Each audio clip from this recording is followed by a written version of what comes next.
we had some new news break with Kyren Lacy out of LSU. Most definitely, God bless his soul. And the other guy, Herman Hall, God bless his soul as well. He lost his life in that accident last year. And Lacy, great LSU wide receiver, projected undeniably a first round NFL draft pick. Got into the situation with the accident towards the end of last year, and they said that he did a negligent homicide, and he had two other charges with that as well, and he got arrested for them. And that cost him his first round draft pick. Was not invited to the NFL Combine. Did participate in the pro day, but it was bothering him. They was killing him on the internet because of the way it got presented in the media, that he didn't care, he was ruthless, that he just caused this accident and then left the scene of an accident. Yeah. And it got put out to the media in that way, like he basically like caused like on some, you could have took it as road rage, you could have took it as being careless or racing, but in your mind, it's like, hey, bro, he just flat out caused the accident and fled the scene. That's how I got portrayed. But the lawyer came out and spoke on Friday. Matt Ory went on and did an interview and said that, nah, this ain't that. It ain't what y'all perceived. He had got back in his lane 95 yards behind the accident, and then he got back. When the accident happened, he was 72 yards behind them. So the thing that made it really triggering for a lot of people, I feel, was the cop on the scene telling him what to say. Mm-hmm. That part, I seen telling the other witness. What to say, So, with him, he went through it. He was supposed to go to court. I think on like a Wednesday. I can't remember exactly what day it was, but it was like a day or two before he had to go to court. He took his life out here, took his own life. And it was on 1960, down that way towards Aldine, Westfield. Mm-hmm. His sister had an apartment over there on 1960. He was over there with them, and he ended up getting in the car. He fired a shot inside the crib. According to the lawyer, said the way he put it was like he was tripping, he was losing it because he was just going through it from the online abuse.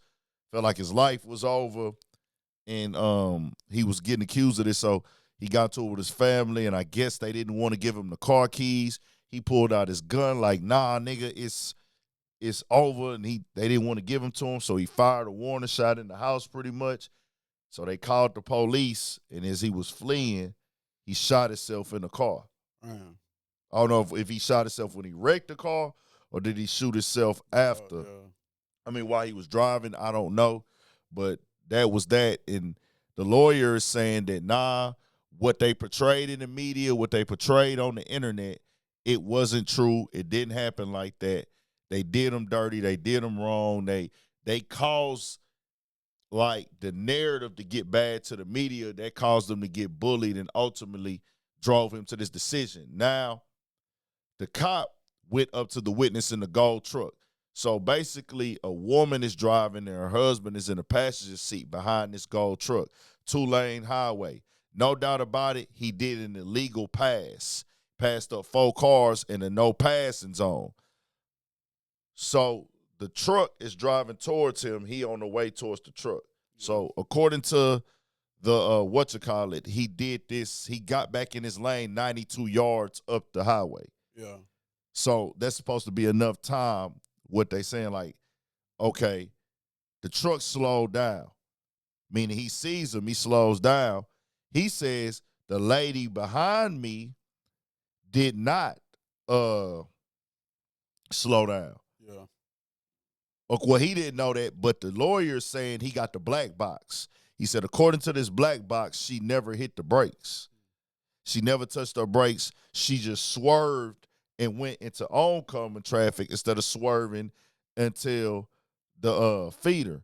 And I don't know if the guy in the gold truck swerved or not, but what makes everybody feel away And when you would do the same if you was family or anything, the cop goes up to the guy in the gold truck and tells him what to say. Hey, yeah, just put it here. They made you smash on your brakes. They made you hit your brakes and you were skidding all over the road and the car was just coming towards you full fast. I need you to write that on here. Yeah. And then he repeats it. Well, nah, I wasn't really going that fast. Yeah. And I ain't leave no skid marks. He said, I ain't leave no skid marks or none of that. And he said that the lady caused the wreck. And he said she caused that wreck when she swerved up over there. So that's crazy. I wonder what made them put it. Did they know he had the career and all that, or they just seen him and just like, hey, we put it on him? Eventually, but the thing was he was in a green souped up Charger. Driving fast, you know what I'm saying? And, you know, he in a green souped up. So that's going to make people think you already got this mentality like you Billy Badass. Yeah. Then once they found out who the green Charger was for, you know they was even more like, okay, this is Thibodaux, Louisiana, small area, not a major city, you know what I'm saying? So they like, oh, this nigga think he could just do what he want to do type shit. And they needed somebody to blame. And the thing is, they didn't put out another angle now. I don't know if y'all saw that, where they're saying they showing it and it's happening so fast. And it's like you would have to be out there to see it, but they showing him like driving fast, then hurry up and dipping back in the lane. They catching that at a gas station. So that didn't really prove nothing, but they showed that they was talking to the witnesses after the scene. And some of the witnesses was like, yeah, man, the dude in the green car was driving crazy. He the one that really caused all this, man, because the dude ended up dying when he got to the hospital. But I'm saying his car not hit at all? His car didn't get hit at all. What they insinuating is by the guy in the truck having to slow down because he was coming the wrong way. Okay. But it's way up the road, though. So it's kind of like one of them things, you know, people can look at it how they want to look at it. He was coming the wrong way? Yeah, he was coming the wrong way towards them. In the Charger. In the Charger. He was on the wrong side of the road. He was on the wrong side of the road. So the thing is, and he was in the no passes zone, which is illegal, but he had got back in his lane, according to his lawyer, 92 yards up the road. Yeah. So there was like plenty of time for people who were driving to like be on point.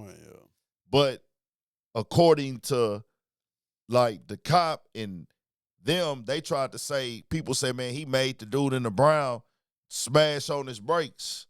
He made him smash on his brakes. Trying to say, like, he just jumped over there real quick. But when they hit the media at first, it was like he just was driving reckless and crazy and caused this man to get killed. So that's the way people was calling him murderer, killer, you a piece of shit, F your NFL career, F your life, go to prison. So it's just a whole lot, bro. If he ain't had none of that, they wouldn't have said shit about that shit. If he had what? If he had no career, they wouldn't have said shit about that shit. Oh, no, he was a figure. He's a figure. Yeah, he was a figure. So it's just going back and forth now as they put out these other tapes. Other people on the scene are saying the green Charger, he was swerving, he da-da-da-da. And then you look at it the other way, it's like this. But the overall thing is that cop went over there and did that. Yeah. So his lawyer, before we move on, his lawyer did say this. He had no way of knowing that this accident would even be his fault. Come on, man. Like it happened up the road in front of him. Yeah. Because he did have to pass the accident up. Yeah. So he like, man, how could he be at fault with this accident? With this shit, I would have kept going. I ain't gonna lie. Me personally, I'm thinking about it now that you explain it. Like, I can see the way the freeways is that way. Like, man, two-lane highway type shit. I wouldn't have never known. Like this shit happened in front of me. Yeah. So you ain't knowing like, hey, bro, because I done jumped out and jumped back in traffic, I caused this accident. So allegedly, now the police department, they seen all the backlash is getting. It done made it to ESPN. It done made it to like Ryan Clark, Shannon Sharp, and all them speaking on it. Different people in the sports world. You got other people that was killing, bro, in the media apologizing now. Yeah. So now the state police then released the video footage from the aftermath where the wreck is at. You see the lady on the ground, and they released the footage from the gas station, and they said, nah, this the other side of it. Now, I'll say this. The lawyers say, man, he had no way of knowing that he caused this accident. Now, they saying he called his lawyer and called like legal people right after he left. Yeah. His lawyers say that nigga just went to practice. He had no way of knowing none of this. They saying that bro made phone calls after. Yeah. The evidence of that. They have evidence of him making phone calls to legal like shit after the wreck happened. So that changes the thing of him not knowing that he could possibly be at fault. And I'm just calling it down the middle right now. Still, at the end of the day, the cops should have did that. Like, you went over there with it already premeditated what you want the statement to be, because man. You the one you the binder in that situation. You the one gotta come out there, get everybody's statement and shit. You want to tell that man to say nothing. Facts. That's like conflict of interest or some shit. Facts. You supposed to let him say what he say. And I think the witness never signed this statement, but it's crazy because the district attorney, according to the lawyer, the paperwork and documents that he got is coming from that district attorney in that case. Of just basically saying, hey, man, he wasn't at fault. He wouldn't have been at fault. He might have caused a little freak, like little shake, a little tense moment on the highway, but it's kind of like a thing where, like, when he wasn't trying to, and then it's kind of like people just could have reacted a little slow or not reacted slow, but panicked. He caused a little panic on the road that could have led to something else, but most definitely God bless his soul, man. Yeah. That's a big discussion right now. Both of them in that situation, condolences to their families and stuff. Yeah, man, it's crazy. The man that took his life behind this. Took his life, bro. This was back in April. Back in April, man. Most definitely was going to be a first-round pick. That's tragic, man.